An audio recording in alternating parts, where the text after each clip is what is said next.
Break के बाद आप सभी दर्शकों का अन्नदाता में स्वागत है। किसान भाइयों, मटर का उपयोग सब्जी बनाने, दाल और जमे हुए डिब्बाबंद भोजन में किया जाता है और यह समय इसकी बुआई का उपयुक्त चल रहा है। तो आप इसकी उन्नतशील किस्मों का चयन कर उर्वरकों का संतुलित मात्रा में प्रयोग करते हुए वैज्ञानिक तकनीक से बुआई कैसे करें, इसकी जानकारी दे रहे हैं वरिष्ठ वैज्ञानिक डॉक्टर बीडी घोड़े।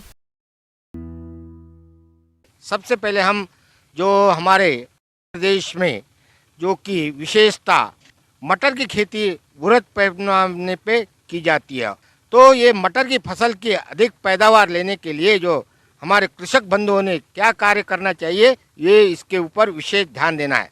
सबसे पहले तो मटर की बोनी जो है हमको समय पे करना है। अब इसकी हम किस्में के बारे में बात करेंगे। एक तो मटर जो है, एक तो सब्जी वाली आती है और दूसरी फील्ड पी आती है। तो फील्ड पी तो बहुत ही हार्डी फसल है, उसमें सिंचाई भी कम मात्रा में लगती है और इसकी फलियाँ जो छोटी रहती है और इसकी जो फली या जो दाना निकलता है दाल के रूप में उपयोग करते हैं। और फील्ड पी में जो है, एक तो आपकी हमारी JP 885 है, बहुत अच्छी किस्म है। उसके अतिरिक्त तो जो है IPF 9925 है, बहुत अच्छी है। तो ये किस्में जो है बहुत ही अच्छी है और फील्ड पी के लिए उपयुक्त है। भूमि का चयन और तैयारी। किसान भाइयों, मटर के लिए उपजाऊ तथा जल निकास वाली मिट्टी सर्वोत्तम है। इसकी खेती के लिए मटियार, दोमट और दोमट मिट्टियां उपयुक्त रहती है। सिंचाई की सुविधा होने पर बलुआर दोमट भूमियों में भी मटर की खेती की जा सकती है।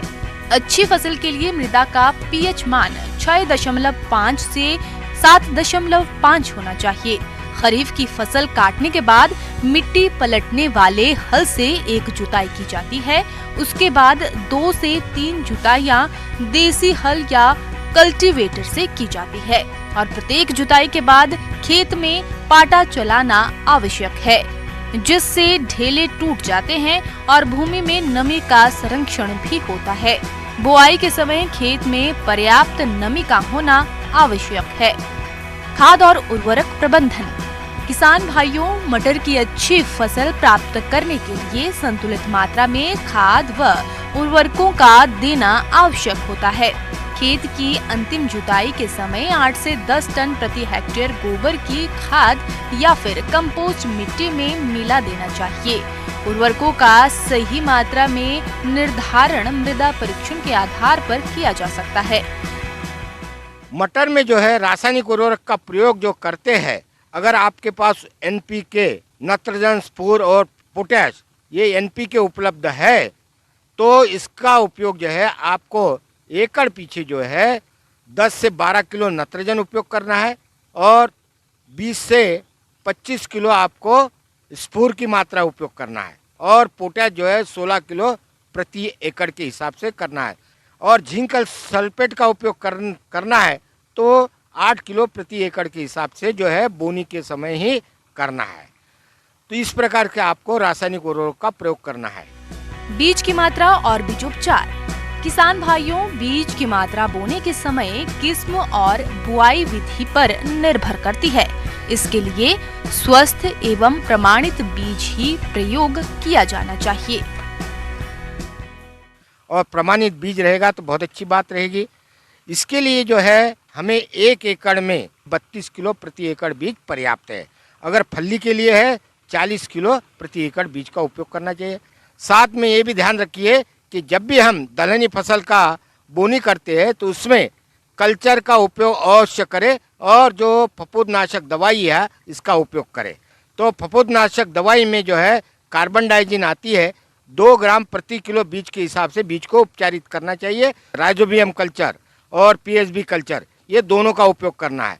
तो इसके लिए अगर 40 किलो बीज ले रहे हैं तो एक पैकेट यानी 200 ग्राम का कल्चर उपयोग करना चाहिए। राइजोबियम कल्चर में विशेष रूप से जो मटर में उपयोग किया जाता है उसी का उपयोग करें और उपचार के बाद आपको सीधी बोनी करना है। मटर की जो बोनी जो करते हैं उसमें ध्यान रखिए ज़्यादा गहराई पे बोनी न करिए, ज़्यादा से ज़्यादा 2 से 2.5 इंच और कतारे में बोनी कीजिए। जो मटर की बोनी करते हैं उसके 30 सेंटीमीटर कतार की कतार दूरी रखिए और पौधे से पौधे की दूरी जो है 7 से 8 सेंटीमीटर दूर होना चाहिए। तो उसका फैलाव भी बहुत अच्छा है और फलियाँ भी बहुत अच्छी आती है। तो ये ध्यान रखिए। मटर की फसल में सिंचाई प्रबंधन। मटर की फसल से अच्छी उपज लेने के लिए मिट्टी के प्रकार को देखकर फसल की जरूरत के हिसाब से सिंचाई करनी चाहिए। जहां तक संभव हो सके तो सिंचाई के लिए स्प्रिंकलर विधि का प्रयोग करें या फिर खेत में 3 मीटर की दूरी पर नालियां बनाकर रिसाव पद्धति द्वारा सिंचाई करें। मटर में हमेशा हल्की सिंचाई करनी चाहिए। अधिक पानी होने पर फसल पीली पड़कर सूख जाती है। विशेष रूप से जो मटर की फसल है उसमें जो चौड़ी पत्ती वाले, सक्रिय पत्ती वाले जो है खरपतवार बहुत आती है। तो इसके लिए जो है खरपतवार नियंत्रण के लिए यानी बोने के तुरंत बाद लेकिन उगने के पूर्व इसके लिए पेंडिमिथलिन नाम की जो दवा है बहुत ही उपयुक्त है। इसके लिए छिड़काव के लिए 200 लीटर पानी का उपयोग करना चाहिए और जो दवा है पेंडिमिथलिन लगभग 1200 मिलीलीटर दवा 200 लीटर पानी में मिलाकर आपको छिड़काव करना है। लेकिन छिड़काव करते समय ये ध्यान रखें कि भूमि में पर्याप्त मात्रा में नमी होना चाहिए।